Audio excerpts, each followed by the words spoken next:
Welcome to Zero Point Truth Radio. I'm your host, Jimmy, here in Alaska with Bobby Cobb on the line, using the latest in technology that's evolved way past our lifetime. And our abilities, evidently. Yeah. So it is our lucky day. It's 7/11/2019. And it's in the evening here, 5 o'clock Alaska time, again on the 11th of July. So we're honored. And I've only met Bobby once or twice over at the Adams Center. And we're sort of unsure what we're going to talk about, but we are going to be enlightened and hopefully find some deep truth in our conversation. I can see it in your eyes, buddy. Wouldn't be surprised. We'll see where this goes. Yeah. So let's see. You are sort of a chichaco, as they say here in Alaska. Been here a short time, and Less than a year, yeah. Less than a year, but that's good. That's good. And you have a very wide background, which we can touch on that, a little intro, and then I'll have some good questions for you. All right. So tell us about yourself, Mr. Bobby Cobb. All right. Well, I've been up here for 9 months. I am a professional transformational coach. A little bit in the way of background. I used to be a financial advisor starting back in the 80s and did that through 2007. Left to form a sales training and coaching company in 2003. And I've always been really curious about what makes people tick and about our human experience. I've been a meditator for over, just entered my 31st year. As a meditator, I'm a master practitioner of NLP, which led me to hypnosis and hypnotherapy, which led me to a couple of other applied psychologies, and most recently into a study of what's commonly called non-duality, that we are really all one being of consciousness and we are each different appearances of consciousness.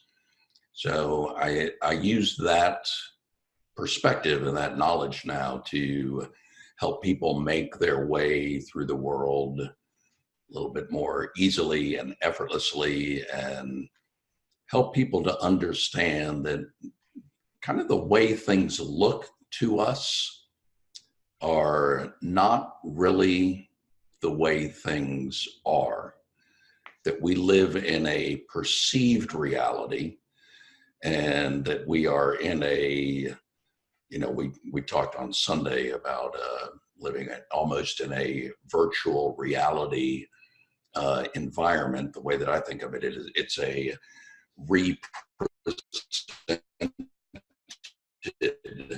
reality. And we know through history that a lot of the information that we get from our senses is not 100% true. That the earth looks flat, but we know it's round. It looks like the sun rises every day and sets every night, but we know that's actually the earth spinning, although there's nothing in our experience. The earth feels like it's very stable. It's spinning here in Alaska at about 600 miles an hour. At the equator, it's closer to 1,000 miles an hour. And somebody who knows these types of things, a friend of mine who's into astronomy and physics, tells us that our trip around the sun is taking place at a speed of about 66,000 miles an hour. That, for us to make the full evolution that we make every year around the sun, that's the speed at which we're hurtling through space. And obviously it doesn't feel that way at all. And the more practical implications of that is that it feels like the reasons that we experience a lot of the emotions that we do is because of things that are happening externally, where in real life, my understanding and the way that I'm seeing things and what I believe and what I teach is that life doesn't happen to us, rather it flows through us, and that we are the co-creators of our experience. And with that knowledge, we have a lot of control about how life shows up for us and how we show up for life. So that's the short version, if it's not Yeah, I get that. So for the listeners who maybe haven't um, um, been here before, 0 Point Radio is sort of relaunching, and we're going to be interviewing a lot of Alaskans on this. It's intended for the whole world. But Bobby, why don't you give us your website real quick, and then we'll jump right back into where you left off so that people can find you. The easiest one to know is my name, BobbyCobb.com. That actually points to transformative change, but that's the easiest way to get there. Okay. So, some people, actually, I think many people, their reality is the world is flat. So if we are all co-creating and half the planet says they're seeing a flat one and we're seeing a round one, how does that work out? What is going on? And so I'm sort of a conspiracy. I like all the edgy stuff, as you know. I don't want to get into a long discussion about flat Earth, but how does that? I mean, I sort of look at it. I look at it, some of that flat Earth stuff, since you brought up the physics of our reality. What do you think about all that? Because there is evidence that shows the ships are way past the edge of the. Yeah, the way that I try to look at that is looking at what we know through our experience to be true. And, through our experience, we can see some sort of scientific proof that the earth is round. There are some people that may argue that the earth is flat and that we're in a virtual reality. I would actually either back up or chunk up from there and say, what do we really know for certain? And what, on the deepest level, what we know for certain is that we are aware. We're conscious, right? We're conscious. That's Yes. exactly right. And if we begin from that point and then begin to expound out from there and to begin questioning things, we're viewing things and witnessing things from the pure essence of consciousness or awareness or presence or being or spirit or whatever label we want to give to that. And it begins to have the world looking significantly differently. We are aware that we have a body, but we know that we're a lot more than that. If we begin to look for awareness, the first place that people tend to look is kind of behind the eyes and in the head, but they've done all sorts of scientific experiments to try to find it there, and it's not there. So where is it? And actually, one of the exercises that I do with new clients is to have them shift the perception of where they're looking at. And, you and I are looking at each other on a screen. This is a better experiment to do in person, although we can kind of simulate it on the screen and you can get the idea. If we're sitting here looking at the screen, there is the perception of separateness, that there is a space between you and the screen. But from the point of view of awareness, you looking at the screen right now, and this can be you, either Jimmy or you, anybody who happens to be watching this on YouTube or wherever they might be watching it. From the point of view of awareness, where does awareness end? And can you find an edge from the point of view of awareness where you end and the screen begins? And if you look at it from that point of view, you can kind of see that it's all just appearances in consciousness, and that there really is no edge, no end to consciousness.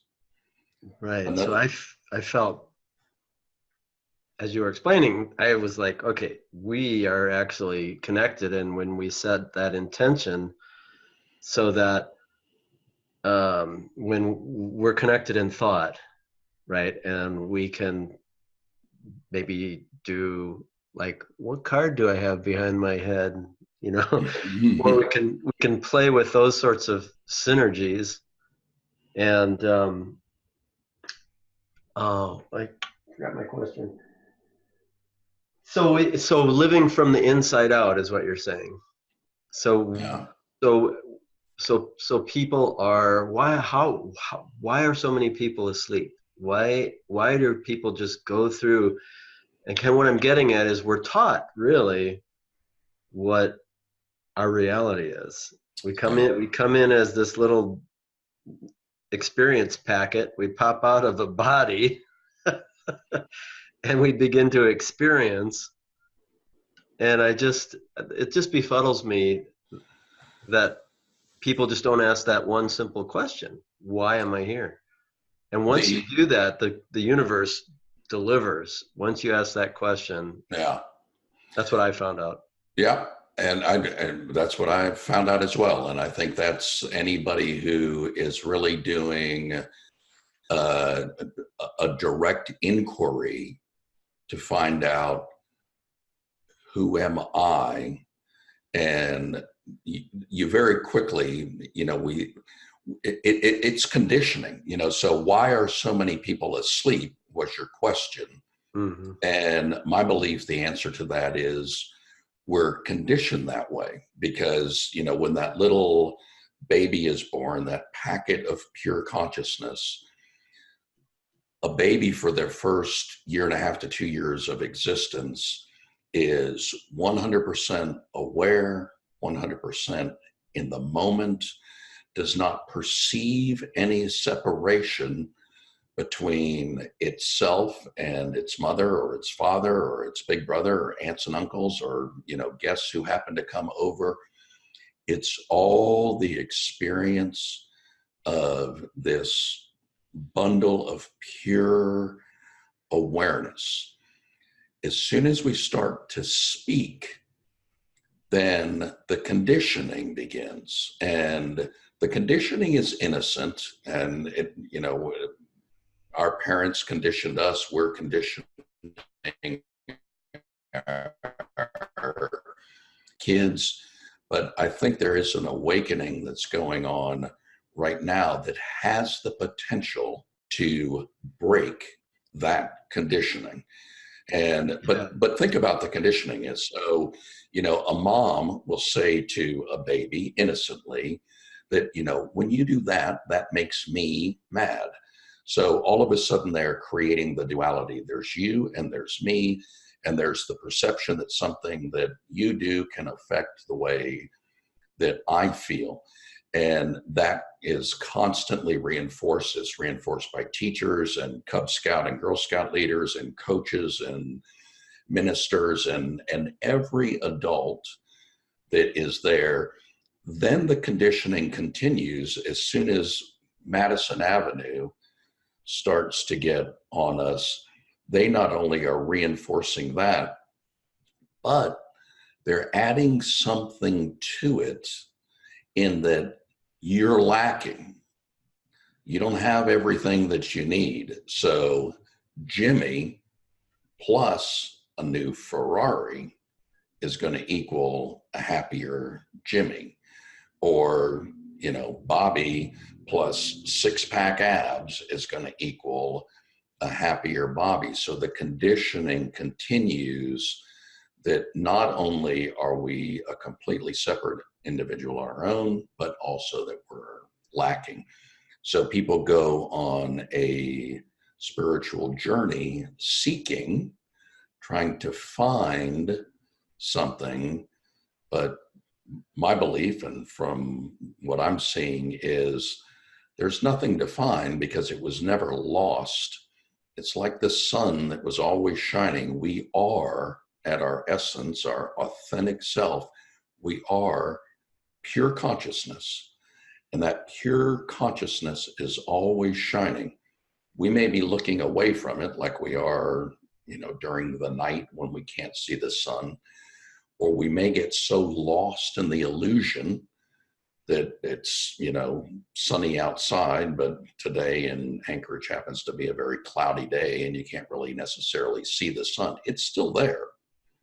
There's just this cloud of illusion that's keeping us from seeing it. So that's my theory on why it's happening. It's what I call the hypnosis of social conditioning. Yeah, and then what came to mind was an area that I do a lot of some research in, a modest amount of research into how social programming came about back, sort of way back when the King of Prussia lost the war to Napoleon, this ragtag bunch of guys, and then Napoleon, he was all mad about it and brought in all his advisors, and they said, well, he said, I want everybody to obey my orders. I want my kingdom to obey my orders. And then they said, well, we're going to have to get the children. And out of that grew what was the Frankfurt Institute, psychology, all of that Freud noise and all that stuff came about, which grew into the Tavistock Institute, which exists today, managing hundreds of think tanks, which are the quote social think tanks that are there to help us for our higher good. So I've been into the war raging, which has to do with who controls the reality, and I think we can see it today with the blatant, censorship of the big giants. I mean, if people are just so accepting of this, we got a problem, Houston. Yeah. But so yeah. One thing that came to mind from my side too is in terms of the oneness, we're being non-dual. So if our essence is consciousness, our food is thought, and our intentions is the aim, if you will, like if we're shooting an arrow or something like that.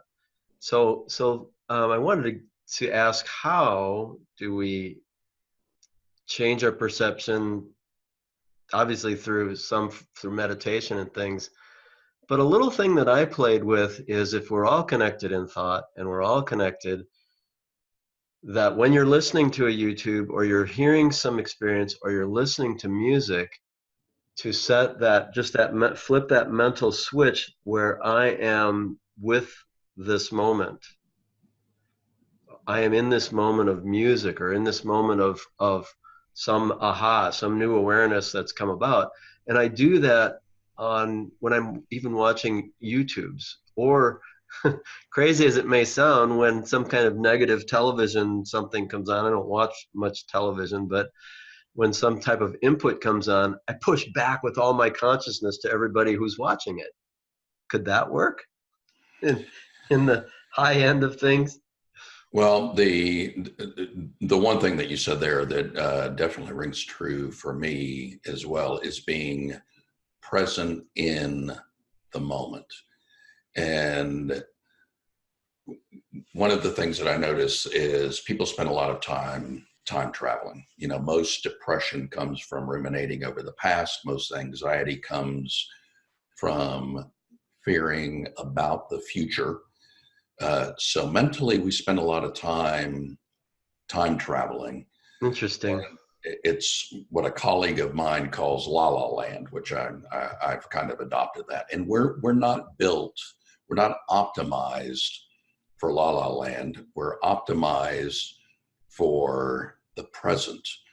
So one of the things that I kind of look at now, life as a meditation. And what I'm focusing on, rather than focusing on a mantra or my breathing, focusing on being present in the moment. And our body is a wonderful, it's a GPS guidance system. There's wisdom that's delivered into our body. And it's also a very effective lane loss indicator. If you've got one of those in your car, when you're driving down the highway and you start drifting over into the lane, there's that little beep beep beep that tells you, hey dude, you're kind of drifting out of the lane a little bit.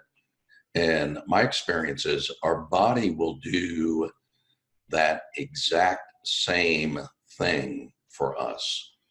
So in pure consciousness, when we are in the moment, when you're lost in music and you're just appreciating everything and you are experiencing life from love and joy and resilience and compassion, and just really in that moment, you've transcended this world.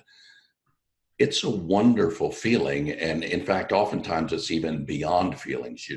It's almost like a very deep meditative trance state. And when you're in the present, typically your feelings are going to be neutral to positive. If you're facing a difficult situation and you're present, you're like, okay, what do I need to do here? And you're looking for guidance and you're looking for action. When we're experiencing anxiousness, angst, anxiety, depression, anger, those are very often, not always, but very often, those are signals to us that we have slipped back into the illusion, that we are identifying with the body, we are identifying with the ego, and that we're attempting to bend the world to our will, rather than recognizing the perfection that's embedded in every moment as it's unfolding, and surrendering to the moment, surrendering to the protection, living in that moment without judgment. And so those quote unquote negative feelings, and they're only negative because we give judgment to them, can be signals to us to say, all right, am I in the now, right now? Or am I time traveling? And am I dissatisfied with the way that the world's unfolding because I have a egoic projection of the way that I would like life to be unfolding right now, and it's different from what it is. So I'll give you a quick example that maybe will make it a little easier to understand. Neither of us commute on a daily basis, but everybody's done that at one time or another in their life, and they're familiar with the idea. So you think of a man or a woman who does a daily commute back and forth to work 5 days a week. And it's pretty much the same person in the same automobile, traveling the same road in the same traffic, more or less at the same time. Mm-hmm. They probably, if they're aware enough, are seeing some of the same people from one day to the next, because we're creatures of habit. One day, that ride into work may be just a moment of pure bliss, lost in thought, talking to a friend on the phone, listening to some good music or a podcast or just a wonderful piece of music.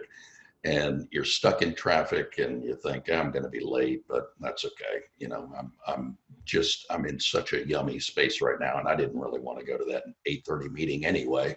So I'm happy to have the excuse that here there was a moose killed on the highway and I'm going to be a little bit late, boss.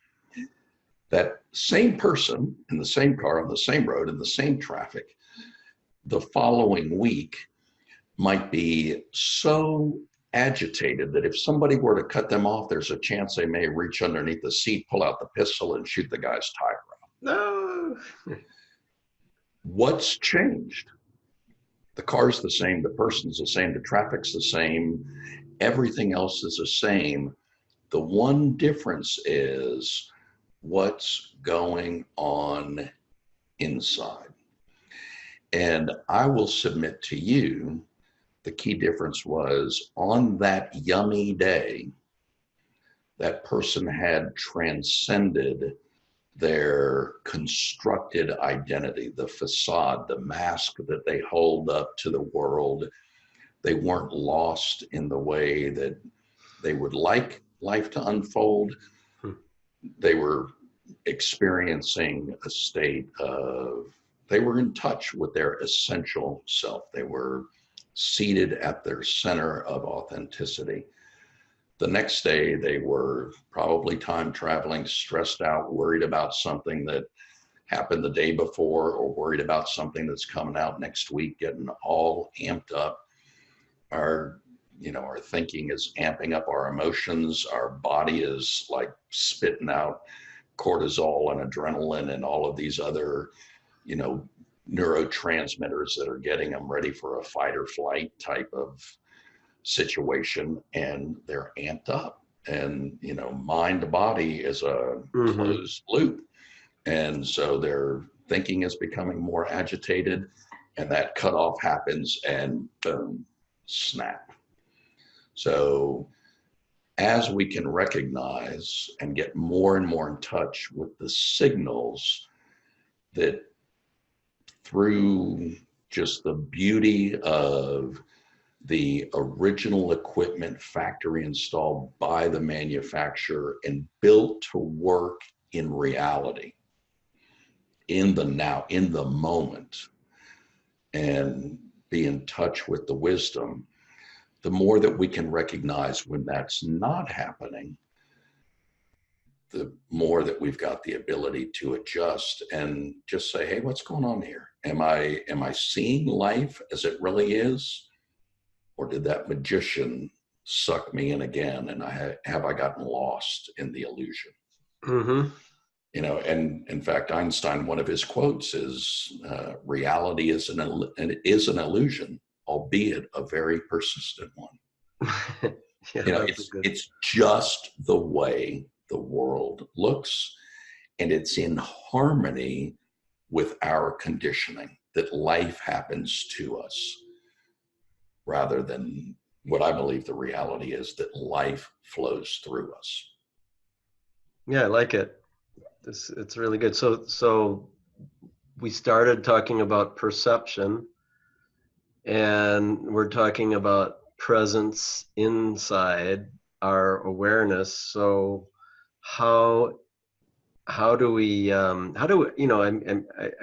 we all have our own answer, but how do we practice that from perception to the moment, and then going out on timelines, anxiety or depression of the past? So how do we actually practice it? Just watch our thoughts, be mindful, at least pay attention. So we all have that conversation going on. Okay, there's this guy that's the watcher. There's this guy that's the little voice inside. There's me. There's probably a few other archetypes that I might be expressing. So how do we actually maintain that 0 point, which is the title of our radio station? Yeah. Just a quick how can we do that? Just The simple answers. That's always what I'm asking is how do we do Yeah. it? Well, so I think the simplest answer is to recognize that pure consciousness, pure awareness, spirit, whatever we want to call it, presence, being, whatever label we want to give it, that is our true nature. So once we understand that, and there's there's a couple of exercises that you can do to help make that clear, pointing exercises, direct inquiry exercises, to where you can really understand that. Um, Once you've gotten that and recognize that there is just the one. So we all have voices inside of our head from time to time. But if we can recognize that voice is nothing more than an appearance in consciousness, and not need to judge anything at all about it, just recognize that it shows up sometimes. Um, when we were getting ready to do this, and I was, getting my little screen behind me ready, I was having a little problems with that. I got frustrated with it, and I felt the frustration. The frustration appeared, and I've now conditioned myself enough from having worked with this for so long that I'm like, all right, I got you.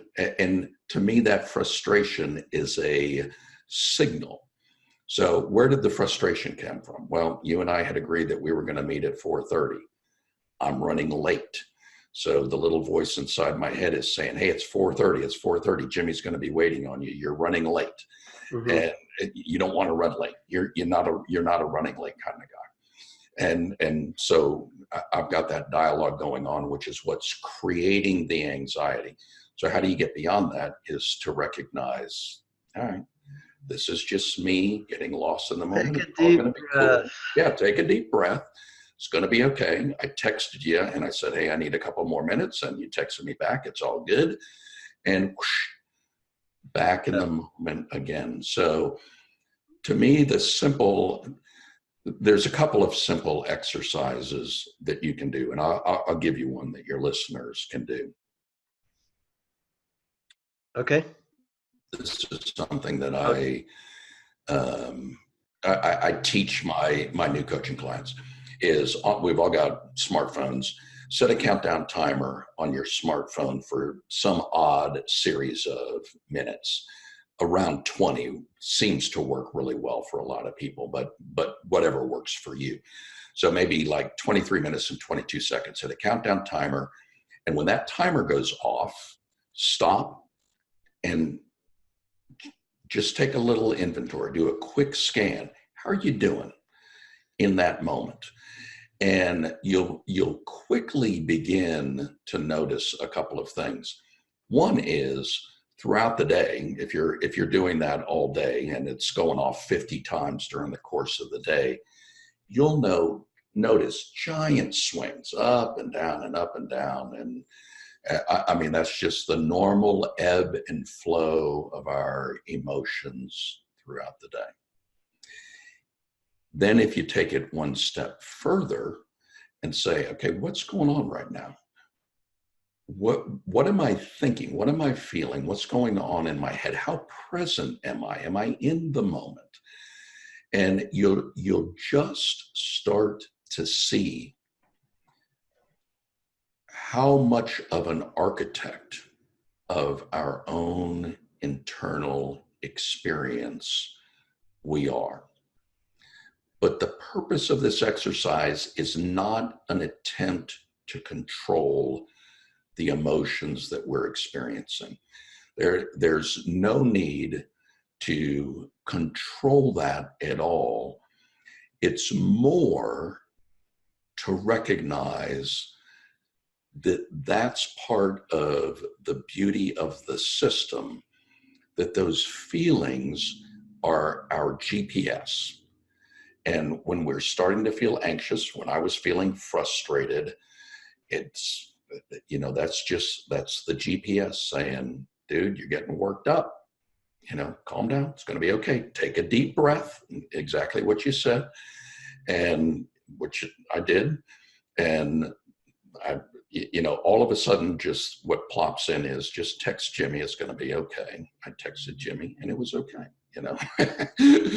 And so it's listening to wisdom. It's tuning in. It's being present to what's going on in the moment, and recognizing that I fall out of that. I don't count, but I'm guessing hundreds of times, probably a day. And I've just gotten sensitive enough now. It's kind of like if you do meditate and you've got a mantra or you're focusing on your breath, you're going to sit there and meditate and you're focusing on your mantra, and then your mind wanders. And then you notice that your mind's wandering. You don't kick yourself. You don't say, I suck at this. No judgment at all. You just come back to the mantra and come back to the present. So that's it. So on Sunday, I did a talk at the Adam Center, which will be on the station. Are we in a virtual reality? So you had messaged me and said, I like this Tom Campbell stuff. So maybe we can shift gears into the higher, sort of this virtual reality notion as it relates to spirituality or consciousness. So any of you who haven't seen or heard of Tom Campbell out there, he is a physicist for more than 40 years. And when he was a graduate student, he was involved with starting up the Monroe Institute, which was founded by Bob Monroe, who had these out-of-body experiences and began documenting them, and created a whole basic science and technique around having out-of-body experience. So this is a kind of a multi-point question. So we started with perception, and then we talked about consciousness within, and now the general idea out there is for people to have experiences, so that, because the reality can only be based on experience. It's not how I tell you what, knowledge has three parts. It's you're either experiencing, or you're learning from someone who's experienced, or you're getting information that has no experience value to it. So I'm kind of, so Tom Campbell is talking about this idea that we're in a virtual reality, and that in the next 20 years, it will be common knowledge that, or commonly agreed, as when they discovered gravity or the Galileo model, it completely created a new paradigm. So I have a bigger question on this whole story is on the whole story of this planet and the energy and all the things we're going through. Just comment. Maybe you can just comment on Tom Campbell's stuff. Start there, because I went on a lot of different tangents there. But. Yeah. I have very little exposure to his stuff, and the exposure that I've got is directly related to your talk, and then getting curious and looking at a couple of his YouTube videos and downloading a presentation that he gave it. I think it was Marseille. He was giving a presentation, and I'm not all the way through that. Oh yeah, right. What I find very interesting about his talk and about some of the scientific research that is going on right now. One of the things that he spent some time talking about was the fact that Einstein's theory of relativity and quantum mechanics kind of almost virtually invalidate each other, and that they're looking for some sort of a higher, more unified, grand unified field theory that would validate both of those.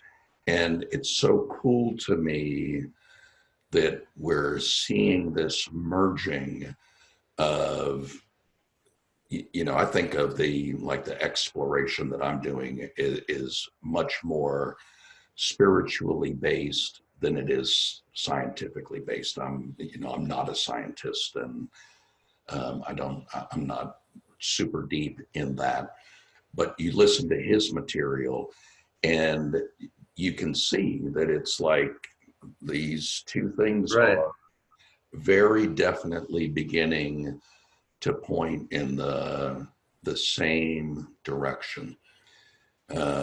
Not necessarily related to his stuff, but kind of along the same lines is a lot of the research that they're doing in psychology today, which I do have, because of my hypnotherapy background. I've got a lot of study in that area. They're having a replication crisis, that they can't replicate experiments that they're doing, and replication is validation in the Yeah. scientific method.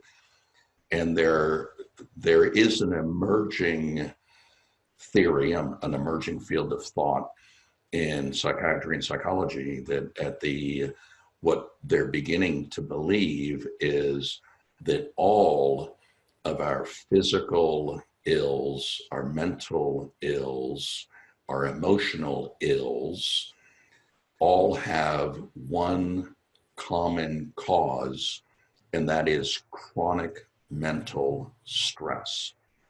Hmm. So now, to circle it back to Tom, what I like about him is, in my my teaching and my coaching, one of the realizations that I want to get people to understand is the identity, the masks that we hold up to people, the facade, and our identity that we are so attached to and so invested in. It is something that we've constructed it. We've made it up. It's a figment of our imagination. And that was, he was said the word ego. It came a little bit, came out of, you were garbled a little bit, but Yeah, ego. Our constructed self is completely made up. And in the analogy that he was saying of the character in the virtual reality game, that we're not the character, that we are the controller, we're the software that's controlling the character. And I like that as an analogy. One of the things that I texted you as I was reading that is that it almost seems like he's taking that too far. It's wonderful the way he uses it to make a point. And are we living in a virtual reality? Well, yeah, I think we are. It's virtual because it's perceived. mhm. And so, we see a tree, and what we're seeing is the reflection of light that's coming through our eyes. It's going back to the rods and cones. It's being digitized, shooting back through the optic Right. nerve or our occipital lobe, and then being represented. So we're creating a virtual recreation of Yeah, what. it's a rendering. He used that term, like, um, it was kind of interesting. So let's just say you're on a hike, you're walking through the woods on a trail, and for the system, he calls the universe the larger consciousness system. I like the word the greater consciousness system. And so that the forest is actually rendering as you're walking through the woods, as which is what it would do in its simplest form. It doesn't want to render for everything all at once. It renders as we go through our perception. I thought that was pretty fantastic. Yeah. I want to just pause for a moment and Okay. yes, we were back for for an instantaneous pause of reality. Well, cool. Well, let's see. I forgot what I was going to ask you. So, what other comments do you have on the Tom Campbell story? I don't know. I've got dug into him quite a bit. Um, but let's see. Where do you want to take it from here? um, well, we can go anywhere you want to go. I'm fine with that. Um, it, I don't feel like I have explored. I think Tom Campbell is somebody that I'm going to be continuing to explore, and I'm always fascinated. There's a conference. Are you familiar with the SAND conference? No, SAND. no. It stands for Science and Non-Duality, and it's a conference that's held every year. It would not surprise me in the least if he has presented at that conference. Sure. I would suspect that he probably has, but it's really it's a Yeah, group of science. I'm checking out the site here.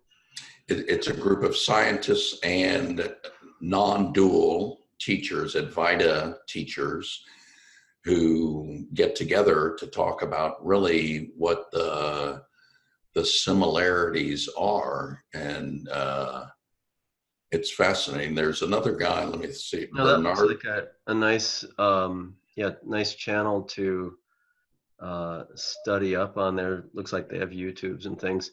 There's so Yeah, much to learn. There's a good question. How can someone get to the point? So I think there's a lot of people that are researching and going down all these. I've done it. I mean, everybody who is seeking has gone down all the most rabbit holes.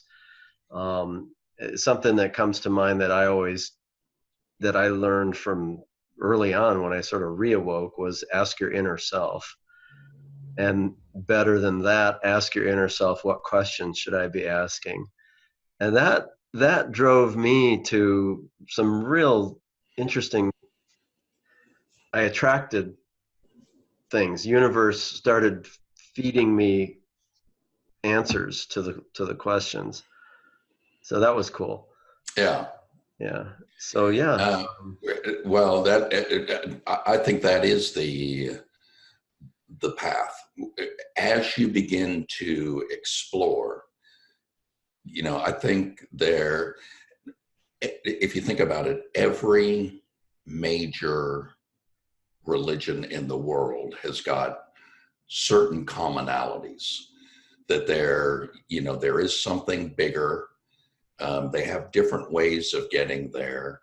But you think, for example, I'm not that well versed in Islam, but in Christianity, one of the things that Jesus taught was, don't look here or there for heaven, for the kingdom of heaven is within. Buddha was all about bringing back the veil of the illusion of Maya, and awakening to our true nature. Hinduism is all about these paths to do one thing, to create yoga. And yoga is union with God. And so emerging where there's not you and God, there's not me and God, there's just consciousness, Mm-hmm. that it's all consciousness. So I think doing what you suggested is asking the question, what should I be asking? And honoring what shows up. And Mm-hmm. we've got so much wisdom inside of us. One of the things that in my coaching practice, when I'm working with a new client, they get a video, and in that video, I am expressing to them that they're not broken, there is nothing wrong, that they've got all of the resources that they need. They're not lacking anything, that it's just a matter of getting in touch back with all those innate resources that are, and to use the phrase, it's built in, part of the original equipment installed at the factory by the manufacturer. And it can't go anywhere. Our essence is resilience. Our essence is wisdom. Our essence is insight. Our essence is well-being. And it's when we get disconnected from our essence that's when the trouble begins. So my suggestion would be is listen to your internal guidance. When if you listen to this, and we've talked about lots of resources on here, go explore that. And Yeah. if, you have to take the action and start doing, you have to, yes. And that's so true. And it's fortunate that we have had a lifetime of, or not even a lifetime, maybe just a few years of beginning that discovery path, while so many people out in the world are just, they're saddled with life. And so do you ever get into I don't know, like the war in space or galactic history or anything along those lines? No, I don't have like any knowledge of that. And Right. I personally have just never explored it. It's just not, Sure. it's never shown up for me. Well, I'll tell you what, we are, I don't know how long we are into our chat here, but if you could maybe send over some of your bios, I'll put it in the, your links and whatnot. I'll put it in the description below. But when we can call this a wrap, and we'll do part 2 at some time in the future timelines.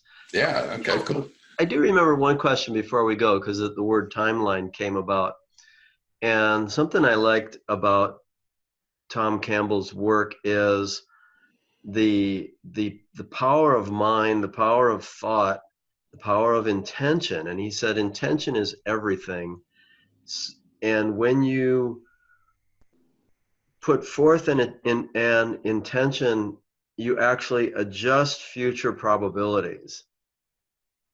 In other words, they've actually studied this in science, and he's studied this as well. There's a guy that can, with his mind and intention, can reduce the pH of water 1 full point.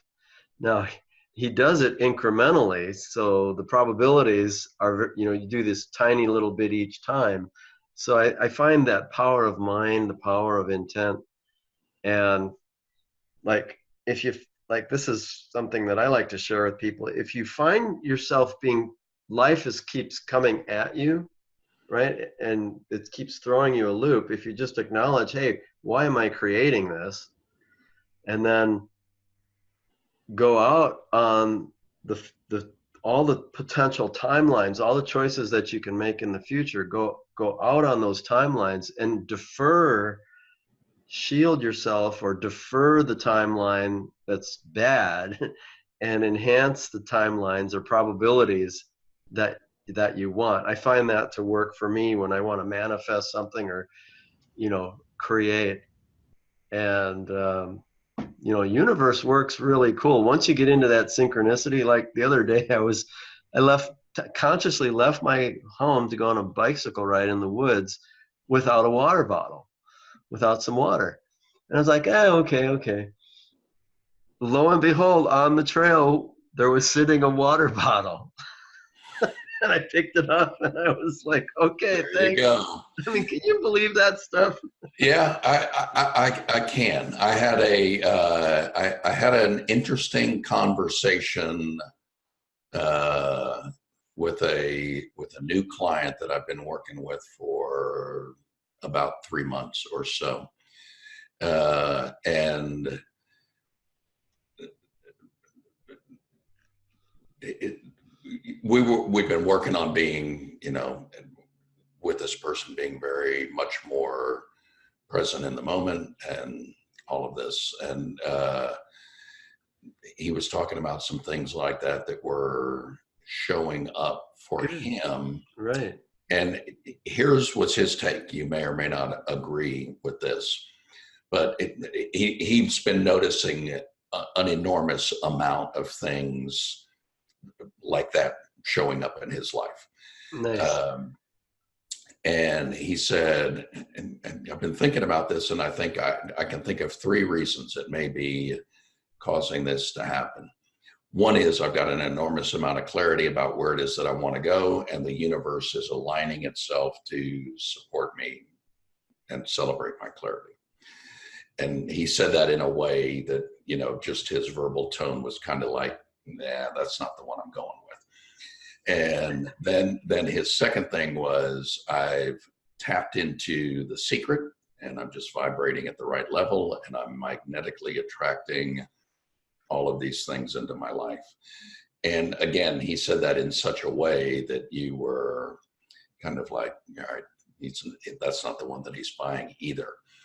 Oh. And his third one that he said was, or these things have been here all along. Yes. And I've just finally gotten my head out of my ass long enough and stopped and looked around, and I'm beginning to notice them. Yep. I love the one that says if you're asking a question, the answer's already there, or you wouldn't be asking the question. Yeah. That's from the world of hypnotherapy where I come from. One of the things in the school that I came up through was that exact thing. If the client is showing up with a specific problem and coming to you, their unconscious mind has guided them that they are ready for the resolution of this problem. Mm-hmm. And they've inspired them into action. And through something, they've recognized that you're the person to help get them there. And that's an interesting mindset for the hypnotherapist to have, because it goes back to that same belief. And, hypnotherapy is a very dualistic thing, that I'm going to be doing something with you and to you that will help you get. So it's not necessarily non-dual, but it is with the belief that the client has already got all of the resources that they need to solve the problems that they have. As you just said, with the question that presents itself, the answer's already there. Yeah, awesome. So that's elegant. I like that. I like that a lot. On that note, we'll call it a wrap, and we'll have a little dinner. And thank you again. The details will be below in the description. And I guess all the other people on the YouTube channel say share and like, Yeah, absolutely. We only get a handful of viewers, but maybe more. All right, Jimmy. Well, cool, man. It was, I had a lot of fun doing it. So peace out, brother. We'll talk again soon. Take care. Thanks again. All right. See ya. Bye.